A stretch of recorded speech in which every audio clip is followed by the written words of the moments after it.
आज Doubtnut app download करें। Doubtnut पर अपने सभी गणित, रसायन विज्ञान, भौतिक विज्ञान और जीव विज्ञान के डाउट्स का करो सफाया। बस प्रश्न की फोटो खींचो, एक ही प्रश्न को क्रॉप करो और तुरंत वीडियो सोल्यूशन पाओ। अभी डाउनलोड करें। क्वेश्चन हमारे पास है जिसमें कहा है कि एक बंद आर्गन नलिका तथा एक खुली आर्गन नलिका जिनकी लंबाई समान है, इन्हें मूल आवृत्ति से कंपित करने पर 2 विस्पंद प्रति सेकंड उत्पन्न होते हैं या हमें प्राप्त होते हैं।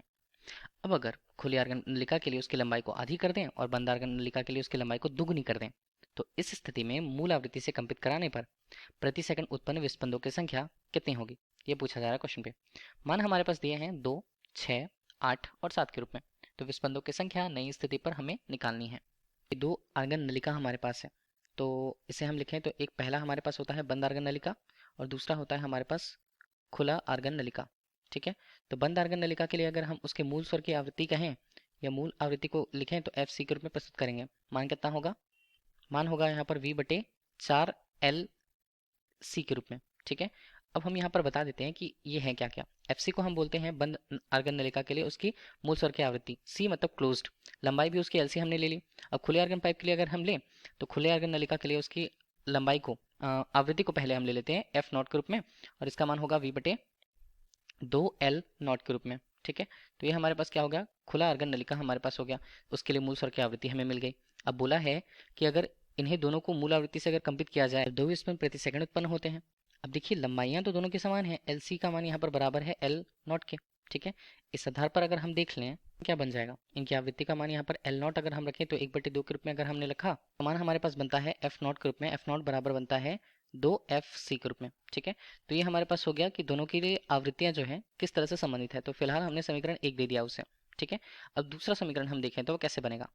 2 विस्पंद प्रति सेकंड उत्पन्न होते हैं, यहाँ से हमें पता चल रहा है कि कौन सा मान ज्यादा है, एफ नॉट का मान ज्यादा है, मतलब खुले आर्गन नलिका के लिए उसी लंबाई के लिए आवृत्ति का मान ज्यादा होगा। तो हम उसे क्या लिखेंगे, विस्पंद को एफ नॉट ऋण एफ सी के रूप में, और ये मान कितना बनेगा, ये है 2 विस्पंद प्रति सेकंड।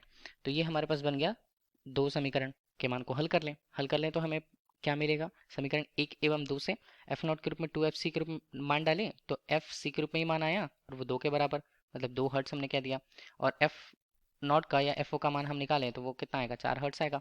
तो इस तरह से हमें दोनों की आवृत्तियां मिल गई, दोनों आर्गन नलिका के लिए उनकी आवृत्तियां हमें मूल आवृत्तियां हमें मिल गई। आगे जैसे बोला गया है खुली आर्गन नलिका की लंबाई अधिक कर दी जाए, तो खुली आर्गन नलिका के लिए हम देखते हैं सबसे पहले तो इसका मान होगा एफ नॉट के रूप में, तो एफ नॉट डैश हम कह दें।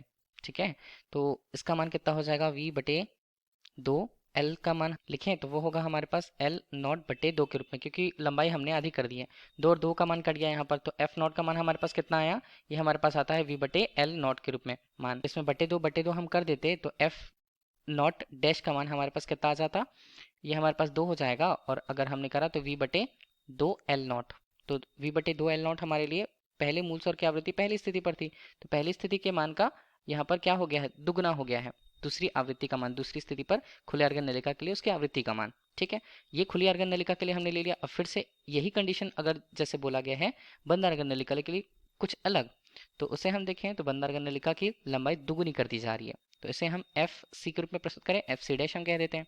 मान होगा v बटे 4, कितना हो जाता है एल सी, तो लंबाई को दोगुनी कर दिया गया, तो ये 2 गुणा एल सी हमने कर दिया। ठीक है, तो एफ सी डैश का मान हमारे पास कितना आता है, 1/2 हम करें और ये मान v बटे 4 एल सी के रूप में होता है, तो इसे एफ सी हम कह दें। तो एफ सी डैश का मान कितना हो जाएगा, एफ सी बटे 2 हो जाएगा, मतलब प्रारंभिक मान का आधा रह जाएगा। आवृत्तियां दोनों की परिवर्तित हो गई। अब दोनों के मान हम ले लेते हैं। एफ नॉट का मान हमने 4 हर्ट्स निकाल रखा था, तो एफ नॉट डैश का मान हमारे पास कितना आ जाएगा, 8 हर्ट्स आ जाएगा, ये 8 हर्ट्स हमने ले लिया। और एफ सी डैश का मान हम देखें तो एफ सी का मान हमारे पास कितना आया था, वो आया था 2 हर्ट्स, 2 हर्ट्स बटे 2 मतलब 1 हर्ट्स आ गया। ठीक है, हमें फिर से मिल गया खुले आर्गन नलिका और बंद आर्गन नलिका के लिए उनकी मूल आवृत्तियों का अनुपात। ठीक है, मूल आवृत्तियों के मान के रूप में।